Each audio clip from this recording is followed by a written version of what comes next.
નમસ્કાર ખેડૂત મિત્રો, અજય મેણિયા એગ્રીકલ્ચરમાં હું આપનું હાર્દિક સ્વાગત કરું છું।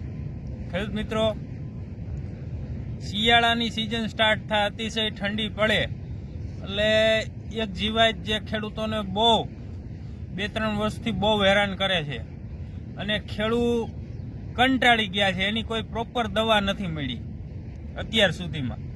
તો આપણે સૌપ્રથમ જીવાત વિશે વાત કરીશું। તે જીવાત છે કાળી થ્રીપ। જે સાદી થ્રીપ આવે છે તેને તો આપણે આસાનીથી કંટ્રોલ કરી લઈએ છીએ, પણ જે કાળી થ્રીપ છે તેને કંટ્રોલ કરવી બહુ મુશ્કેલ છે। એના કોઈ પણ દવાના પ્રોપર રિઝલ્ટ નથી મળતા, એટલે કે કોઈ પણ તમે દવા મારો તો થ્રીપ મરતી નથી। હવે આપણે આજે આ વર્ષે મરચીનું ઘણું એવું વાવેતર કર્યું છે, તો આપણે કાળી થ્રીપમાં જે વ્યવસ્થિત અને સચોટ નિયંત્રણ મેળવ્યું છે, તો એ કઈ રીતે મેળવ્યું છે, કઈ દવાથી આપણને મળ્યું છે, એ બધું હું આજે ખેડૂત મિત્રો તમારી સાથે શેર કરીશ। ખેડૂતની દ્રષ્ટિએ આપણે વાત કરવા જઈએ તો ભાઈ કાળી થ્રીપનો એટેક ચાલુ થાય એટલે જે મરચીનું ફ્લાવરિંગ હોય છે એ બધું ખરી જતું હોય છે અને મરચીનો ગ્રોથ અટકી જતો હોય છે, એના પાન જે છે તે ભેગા થઈ જતા હોય છે અને મોટા ભાગના ખેડૂતો બહુ બધો ખર્ચો કરે છે પણ એના વ્યવસ્થિત રિઝલ્ટ નથી મળતા। હવે કાળી થ્રીપને કોઈ પણ જીવાતને મારવા માટે તેનું જીવન ચક્ર સમજવું બહુ જરૂરી છે। તો કાળી થ્રીપનું જીવન ચક્ર જોવા જઈએ તો કાળી થ્રીપનું જીવન ચક્ર છે 1 થી 15 દિવસનું। 15 દિવસમાં ઈ પુખ્ત અવસ્થામાં આવે છે। જે કાળી થ્રીપની જે મોટી થ્રીપ છે, જે આંટા મારતી, જે તમે ફૂલ ખોલીને જોવો એટલે જે આંટા મારે છે એ આપણા માટે નુકસાનકારક નથી। નુકસાનકારક છે એના બચ્ચા। જે બચ્ચા હોય છે તે ફૂલની અંદર મરચાનું જે ડીટીયું બંધાયેલું હોય છે ત્યાં એક ધારા ચોટી રહે છે અને એને ખાવાનું કામ કરે છે। તો આપણે જે દવાથી આ બધી તમે જોઈ શકો છો, આ સાઈડ મારું બધી મરચીનું ફિલ્ડ છે અને આપણું નવી મરચીનું ફિલ્ડ છે।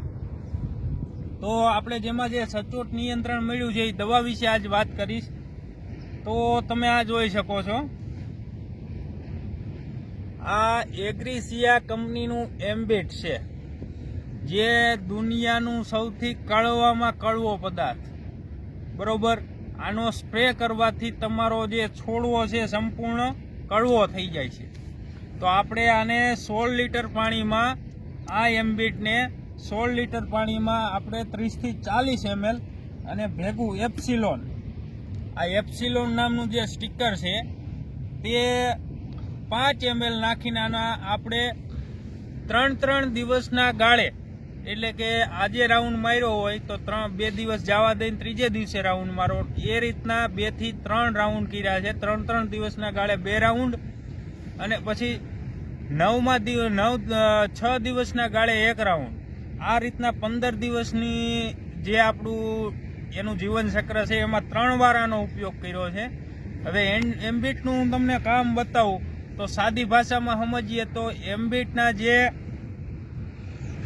દવા છે તે છોડવાને એકદમ કડવો કરી દે છે। એટલે કે આનું જે બંધારણ છે, જે પાનમાં અત્યારે આ પુષ્કળ પ્રમાણમાં ક્લોરોફિલ છે, હવે સૂર્યપ્રકાશ દ્વારા ખોરાક લે છે પાંદડું, પણ કાળી થ્રીપ આવવાથી પાંદડું આવું એકદમ ભેગું થઈ જતું હોય છે અને ઉપરની સાઈડથી 2 બાજુથી વળી જતું હોય છે, બરોબર, કાળી થ્રીપના એટેકથી। તો પાન જે અંદર ક્લોરોફિલ છે એ અત્યંત મીઠો પદાર્થ હોય છે જીવાતની દ્રષ્ટિએ। તો જે મીઠાશ છે એને કડવાશમાં ફેરવવાનું કામ આ પ્રોડક્ટ કરશે।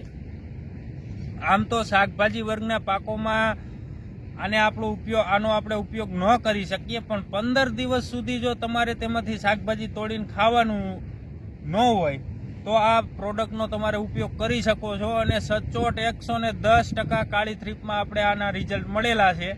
જેથી કરીને મેં પણ આ વસ્તુ ટ્રાય કરીને જ ગોતી છે। આ મરચીનું મારું ફિલ્ડ છે, આમાં મેં 8 થી 10 હજારનો ખર્ચો કરી નાખ્યો, પણ કાળી થ્રીપનો કોઈ નહીવત રિઝલ્ટ આપણને મળેલું। પછી આપણને આ એક પ્રોડક્ટ મળી જે આપણે અગાઉ વાપરતા જ હતા, તો આપણે આના વ્યવસ્થિત સિસ્ટમેટિક 3 રાઉન્ડ લીધા, જેથી કરીને આપણને બહુ બેસ્ટ ઓફ રિઝલ્ટ મળેલા છે।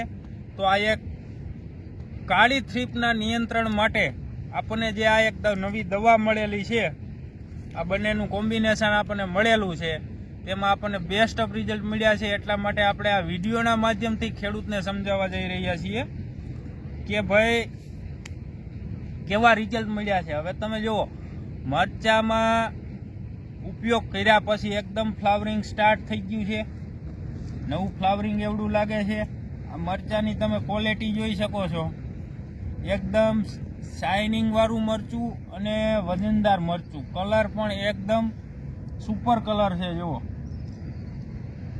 આ જોઈ શકો છો તમે.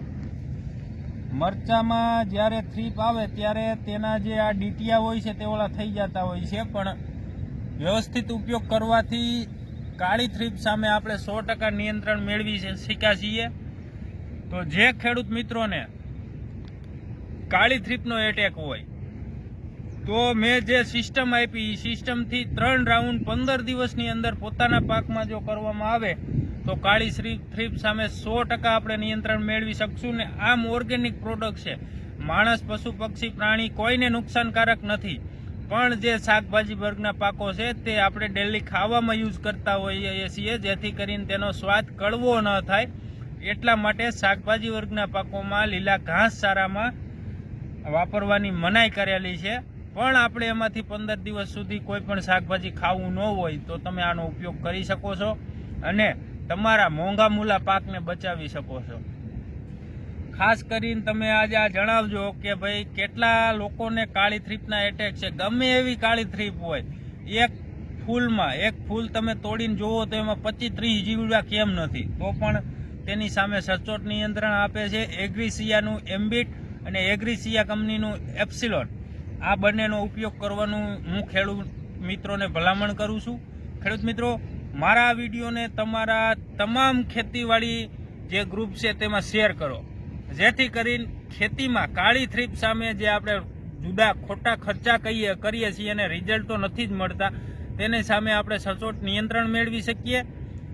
હવે મારી આ વિડીયોને લાઈક કરજો, શેર કરજો, તેમજ ખાસ કરીને કોમેન્ટ કરજો અને આ ચેનલને સબસ્ક્રાઈબ કરો. આપણે દર વર્ષે જે કાંઈ રોગો આવતા હોય છે તેના સચોટ નિયંત્રણ માટે કઈ દવા વાપરવી એના વિડીયો આ યુટ્યુબના માધ્યમથી ખેડૂત મિત્રોને આપતા હોઈએ છીએ. તો મારી આ ચેનલને સબસ્ક્રાઈબ કરો, ચેનલને લાઈક કરો, શેર કરો અને સબસ્ક્રાઈબ કરો, જેથી કરીને તમને આવી માહિતી મળતી રહે. આવા જ એક નવા ટોપિક સાથે ફરીવાર મળીશું. ત્યાં સુધી જય જવાન, જય કિસાન.